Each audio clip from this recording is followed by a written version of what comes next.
ഇന്നത്തെ ഹലോ നെതമോളുടെ വകയാണ് കേട്ടോ. അപ്പം എൻ്റെ കൂടെ റെക്കോർഡ് ചെയ്യാൻ അവളും വന്നിട്ടുണ്ട്.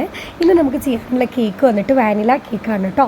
വാനില കേക്കിൽ വെഡ്ഡിങ് കേക്ക് 3 kg നമുക്ക് ചെയ്യേണ്ടത്. ഈ ഒരു കേക്കിൻ്റെ ഓർഡർ എന്ന കസ്റ്റമറിന് പറയാറുണ്ടായിരുന്ന കാര്യം എന്താണെന്ന് വെച്ച് കഴിഞ്ഞാൽ കേക്ക് ബ്ലാക്ക് ആയിരിക്കണം, full black and golden red ഇതായിരിക്കണം തീം. പക്ഷേ കേക്ക് ബ്ലാക്ക് ആയിരിക്കണം, ചെറുതായിട്ട് ഗോൾഡൻ റെഡ് കൊടുത്താൽ മതി എന്നാട്ടോ പറഞ്ഞിട്ടുണ്ടായിരുന്നത്. അപ്പോൾ ഞാൻ കുറേ തലപകഞ്ഞ് ആലോചിച്ചു. അവരയച്ചിരുന്ന ഫോട്ടോസ് ആണെങ്കിൽ മൊത്തം കംപ്ലീറ്റ് ഫോണ്ടൻറ്റ് കവറിങ് കേക്കായിരുന്നു കേട്ടോ. എന്നാൽ അവർക്ക് ഫോണ്ടൻറ്റ് ഇട്ട് വേണ്ടേനു. കാരണം ഫോണ്ടൻറ്റ് കുറച്ച് ടൈം ഇരുന്ന് കഴിഞ്ഞാൽ പൊട്ടിപ്പോകും, അങ്ങനെ ഒരുപാട് ഇഷ്യൂസ് ഉണ്ടല്ലോ ഫോണ്ടൻറ്റിന്.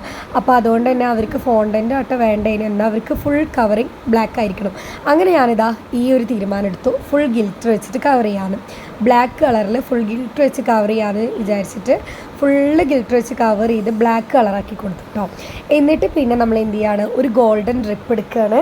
ഗോൾഡൻ ഡ്രിപ്പ് എടുത്തിട്ട് സൈഡിലൂടെ ഡ്രിപ്പ് ചെയ്ത് കൊടുക്കാം കേട്ടോ. ഞാൻ മാജിക് കളേഴ്സിൻ്റെ ബ്രാൻഡ് തന്നെയാണ് എടുത്തിരിക്കുന്നത്. അതായത് ഞാൻ കളർ യൂസ് ചെയ്യുന്നത് മാജിക് കളേഴ്സിൻ്റെ ബ്രാൻഡാണ് കേട്ടോ. ആ സെയിം ബ്രാൻഡ് തന്നെയാണ് ഞാൻ ഡ്രിപ്പും എടുത്തേക്കുന്നത് കേട്ടോ.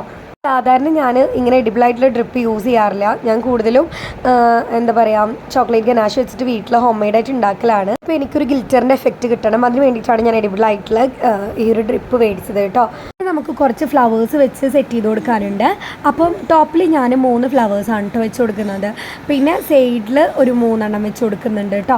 ഫസ്റ്റ് ഞാൻ കരുതി 2 വെച്ചാൽ മതി, പിന്നെ എനിക്ക് തോന്നി ഒരെണ്ണം കൂടി വെച്ച് കൊടുക്കുക, അപ്പോൾ ഒന്നും കൂടി ഭംഗിയാവുന്നു. അങ്ങനെ ഞാൻ ഒരെണ്ണം കൂടി വെച്ച് കൊടുത്തു കേട്ടോ. പിന്നെ വന്നിട്ട് നമ്മൾ ഗോൾഡൻ ഫോയിലിൻ്റെ എഡിബിളായിട്ടുള്ളത് വരുന്നുണ്ട്.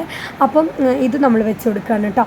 ഇതിൻ്റെ ഒരുപാട് ബ്രാൻഡ്സ് ഉണ്ട് കേട്ടോ. അതായത് ലോ ക്വാളിറ്റി ഉണ്ട്, അതുപോലെ തന്നെ ഹൈ ക്വാളിറ്റി ഉണ്ട്. അതിലെപ്പോഴും ഹൈ ക്വാളിറ്റിനെ യൂസ് ചെയ്യുക. കാരണം ലോ ക്വാളിറ്റി യൂസ് ചെയ്ത് കഴിഞ്ഞ് കഴിഞ്ഞാൽ നമ്മുടെ ഹെൽത്തിന് ഭയങ്കരമായിട്ട് ഇഷ്യൂസ് ഉണ്ട്. അതുകൊണ്ട് തന്നെ നമ്മുടെ ഷോപ്പിൽ എപ്പോഴും ഹൈ ക്വാളിറ്റിയാണ് കേട്ടോ വരാറ്. റേറ്റിൽ ചെറിയ വ്യത്യാസം ഉണ്ടാവും, പക്ഷേ ഒരു പ്രശ്നമില്ല.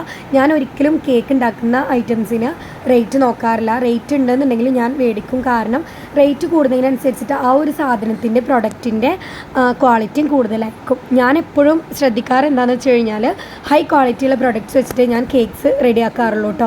കാരണം എന്താണെന്ന് വെച്ച് കഴിഞ്ഞാൽ നമ്മളിതൊരാൾക്ക് സെയിൽ ചെയ്യുന്നതാണ്. അപ്പോൾ ആ ഒരാളുടെ ഹെൽത്തും കൂടി നമ്മൾ നോക്കുന്നത് വളരെ വളരെ ഇമ്പോർട്ടൻ്റ് ആയിട്ടുള്ളൊരു കാര്യമാണ്. അതുകൊണ്ടാണ്. അപ്പോൾ എൻ്റെ ചാനൽ ആദ്യമായിട്ട് കാണുന്ന ഫ്രണ്ട്സ് ഉണ്ടെങ്കിൽ ഒന്ന് സബ്സ്ക്രൈബ് ചെയ്ത് സപ്പോർട്ട് ചെയ്യുക, ലൈക്ക് ചെയ്യുക, ഷെയർ ചെയ്യുക, നിങ്ങളുടെ അഭിപ്രായങ്ങൾ കമൻറ്റ് ചെയ്യുക. അപ്പോൾ അടുത്ത വീഡിയോയിൽ കാണാം. ബൈ.